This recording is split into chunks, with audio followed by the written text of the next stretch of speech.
Hi, very good morning to you. It's Jim from maverickstar Observatory.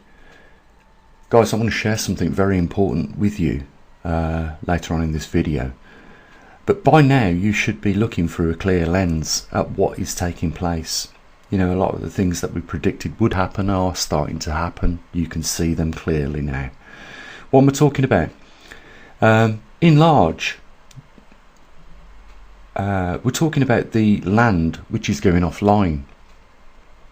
And along the same as the land is going offline, you know, humans on this world are making life very difficult for themselves, and largely through corruption. It's not the corruption that I want to talk about later on in this video, it's just the reality of what is slowly maturing and will take place at some point. And, you know, I'll give you the opportunity to verify and fact check anything I say in this video with any other scientist in this field. Because what I'm about to show you is something that mainstream media or mainstream organisations are fully aware about, but for some reason are reluctant to talk about. So, for that reason, what I've got to share with you is very important. And it's easy to be pacified by these organisations. You know, we'll tell you later, we'll tell you at a date when we feel you need to know. And of course, when that time arrives, the event has already happened, and it is way too late for many of us to do anything about it. You know, for the last decade now here at the observatory, we have invested a lot of time, money, with the help of supporters and effort to build bespoke equipment, to buy equipment as well. You know, we monitor CO2. We've found over the last year CO2 is dropping. Mainstream media won't talk about this because there is an agenda by them to profit from this in a way where they suggest that the CO2 which is going into the atmosphere is causing global warming, and therefore we need to tax people that emit more CO2 than others. They've changed the industry at a remarkable rate, which has meant that, you know, a lot of industry was never able to catch up with the modern trend or the modern new ways, and therefore they have subsequently gone out of business. But whilst there has been an influx, largely down to two anomalies of an increase in cosmic rays, and when I talk about these two anomalies, obviously I'm talking about a reduction in solar output, which has led to a reduction in the heliosphere, which is a bubble that protects our solar system from, you know, outer solar system cosmic rays entering into our solar system.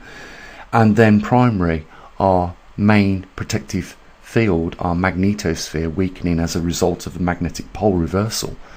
You know, these two things coincide and compact on each other, which means there is more cosmic rays now in our atmosphere than there ever has been.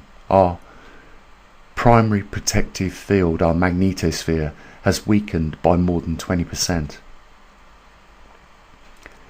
We've showed you that leading to, you know, an increase in cosmic rays in our upper atmosphere means that our jet streams are modified through cosmic rays causing seeding platforms, allowing more condensation to form in the jet stream, which in turn makes the jet stream very sluggish and dislocate at its polar regions and migrate into those subtropical regions in an interaction. We've also pointed out that we are now witnessing over the last 2 years interaction over the equatorial regions between the two subtropical regions over the northern and southern hemispheres. This is all very real and can be verified if only you want to do a little bit of work yourselves.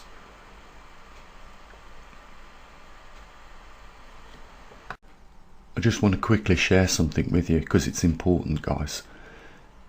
First of all, you know, a huge thanks for those people over the last few days that have chipped in but the number of those people totals 4. And as you can see, we've had 12,000 views on the last video, and I think you'll agree with me that something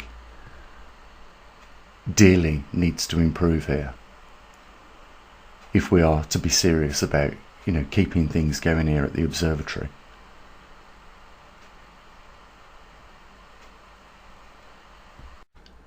If you've been following me for any length of time, you'll know that none of the things I talk about are scripted. I know my subject very well. I don't need to script them. But if one day you come along to this channel and things are scripted, then you need to walk away. Because at that point, I'm no longer interested in sharing science with you guys. I'm interested in making money from you guys.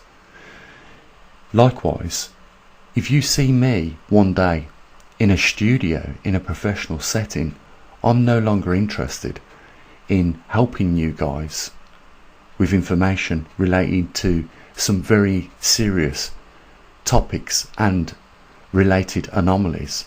At that point, I'm interested in making money.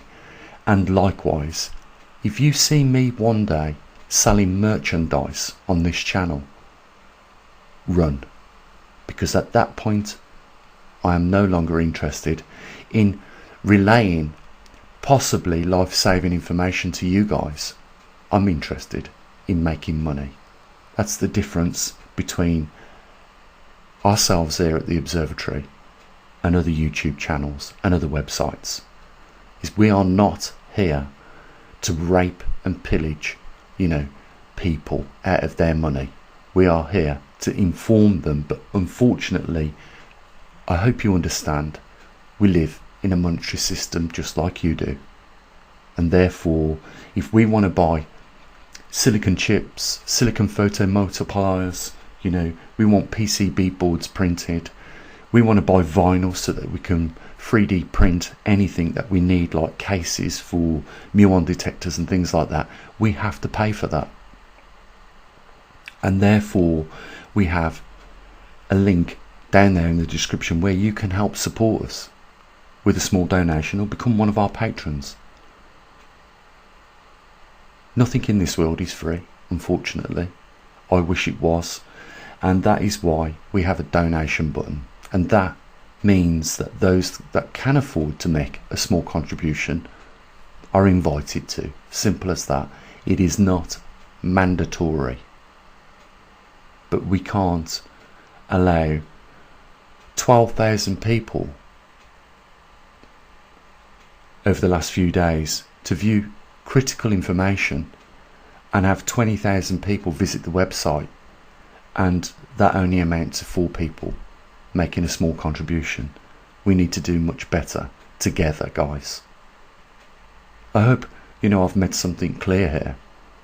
Is we are not here for the money. We are not regurgitating rubbish off of other websites and talking about other subjects the same as other people are. We are bringing fresh new facts and data to you every single month.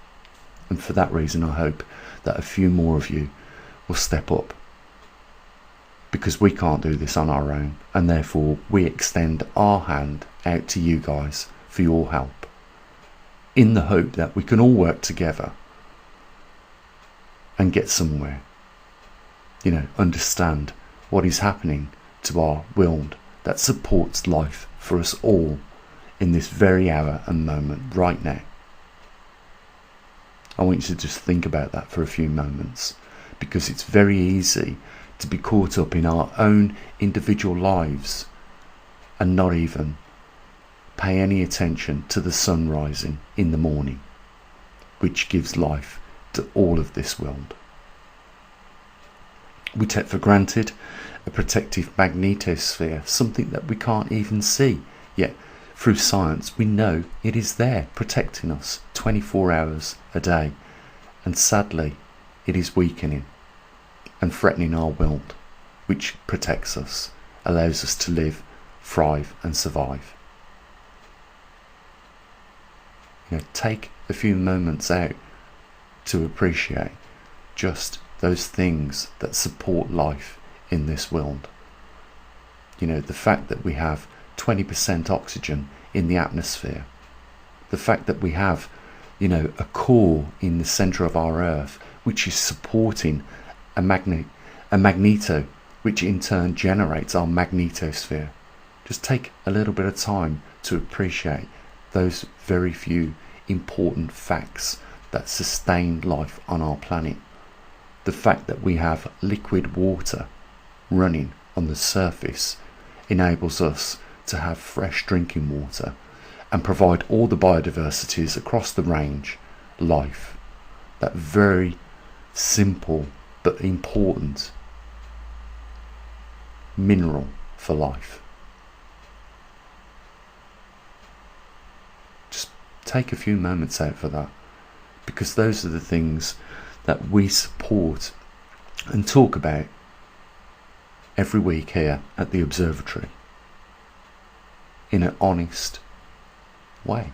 You know, we'll tell you if things are really bad, and you know, we're going to bring something to your attention very shortly here, which is something you may want to think about, because this is something that scientists are also thinking about in, you know, mainstream organisations all around the world. This is on the back burner of the thoughts of these scientists already. It's not just the fact that our Earth is going through a magnetic reversal.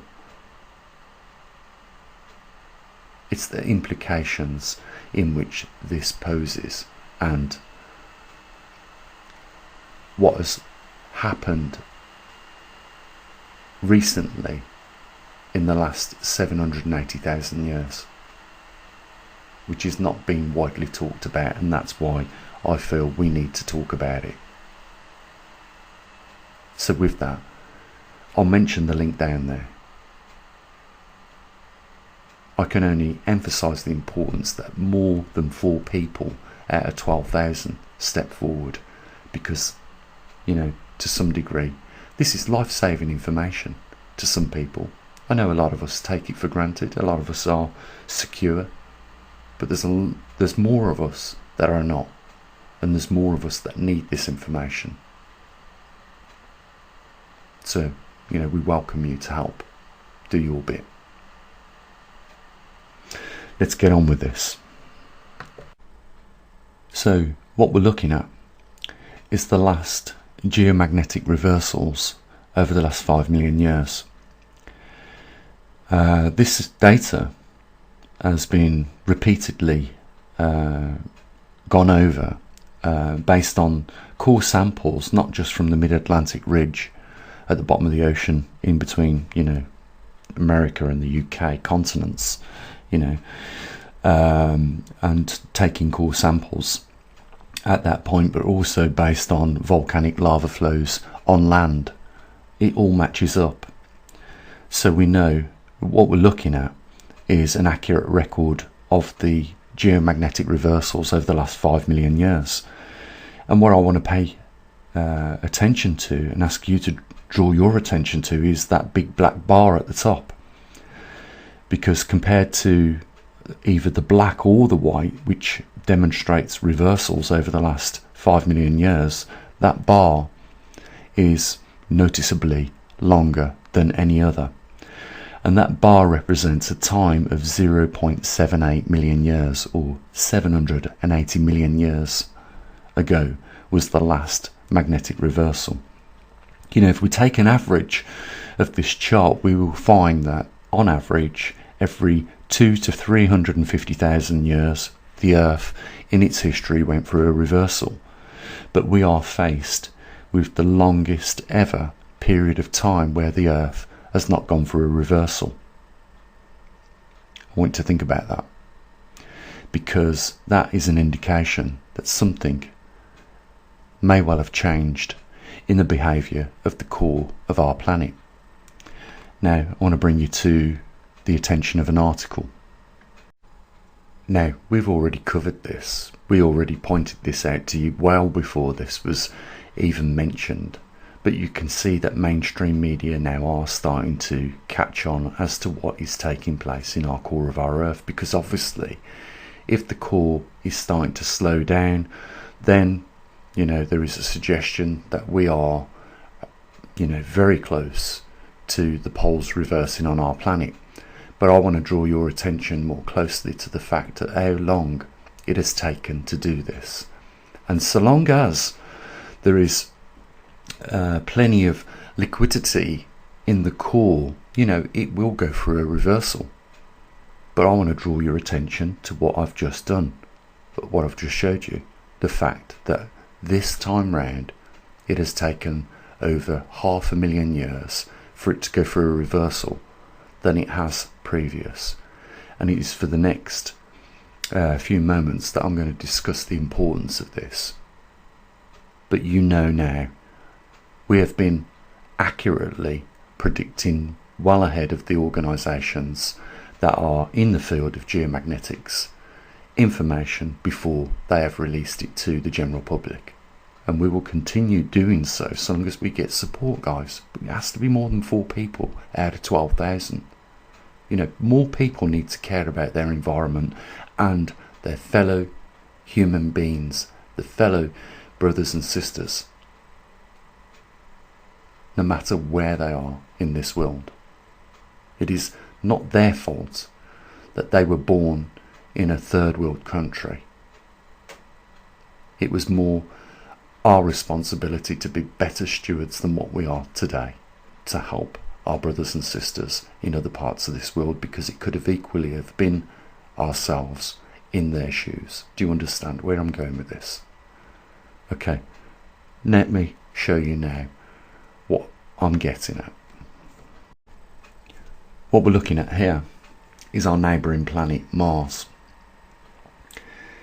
Now, in the history of Mars, we know it had water on its planet in ample amount, and it had that water for many thousands and thousands of years, because we obviously see signs of that through the erosion of valleys, just like it does create on our Earth, as the water is one of the most soluble liquids on our planet should I say, and therefore it erodes just the same as it does on any other planet. So we know that for thousands of years water was moving on Mars. It also had an atmosphere, which it no longer does, and the general reason for that is because thousands of years ago Mars' core solidified. When it did this, the volcanic activity ceased, but more importantly, when it solidified, it shut down the magneto, which produced the magnetosphere, which protected it, first of all, its atmosphere, and then secondly, the water on the planet. So you can see why the topic of magnetics or geomagnetics is very important for the survivability of the biodiversity on our planet.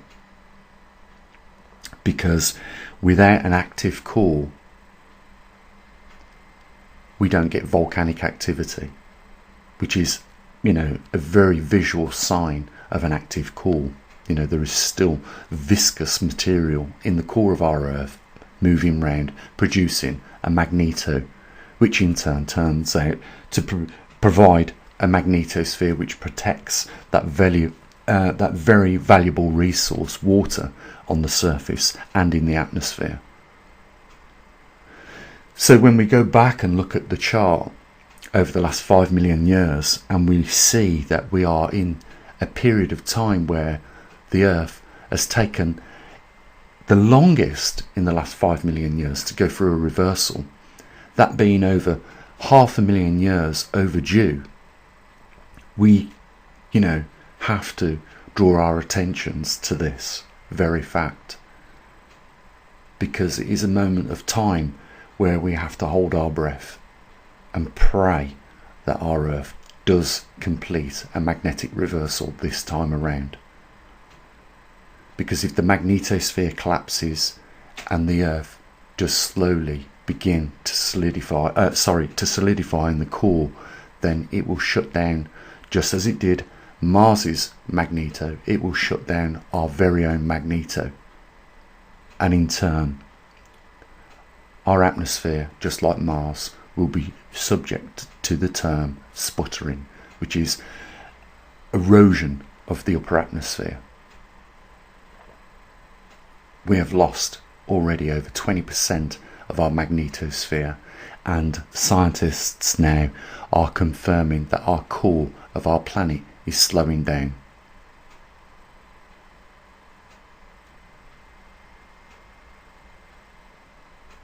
Couldn't be any closer to our own front doorsteps, could it? And this is a very tense time. I hope you share that with me, because we don't know what's going to happen next, but it doesn't look good when we compare, the research and the evidence that we have at hand when we look at our own neighbouring planet. If we think that it doesn't happen to planets, well, we have evidence of it happening to our very closest planet next to us, Mars. It has already happened. We want to pray that this Earth goes through a magnetic reversal, because otherwise, just like on Mars, life will be very, very difficult, if not impossible, to find in years to come. So that's why, this is more important than anything else, because our Earth provides somewhere for us to thrive on. It provides liquid water, it provides oxygen, and we have a magnetosphere to protect us, all these critical things that support life. And we should not take one of them for granted, because we are at that point in time where these things are being put on the line. So I wanted to share that with you, and I hope that you give it time to think about this. And like I said earlier on in this video, ask any other scientist in this field whether what I'm talking about is, first of all, feasible, and second of all, is it likely to happen? Because I'm sure you will be in receipt of the same information which I have just shared with you.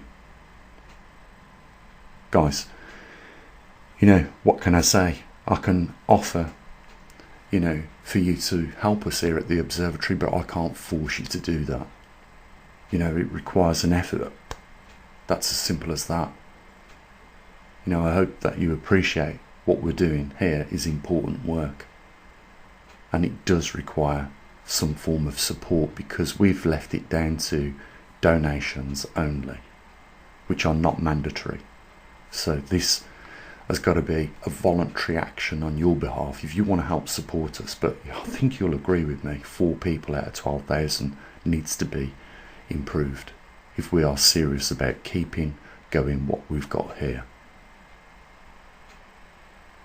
There's only one other thing to say, and that is, guys, we are in difficult times for a number of reasons. So, I hope that you're looking after your loved ones and supporting them. And the only other thing to say is, bye for now.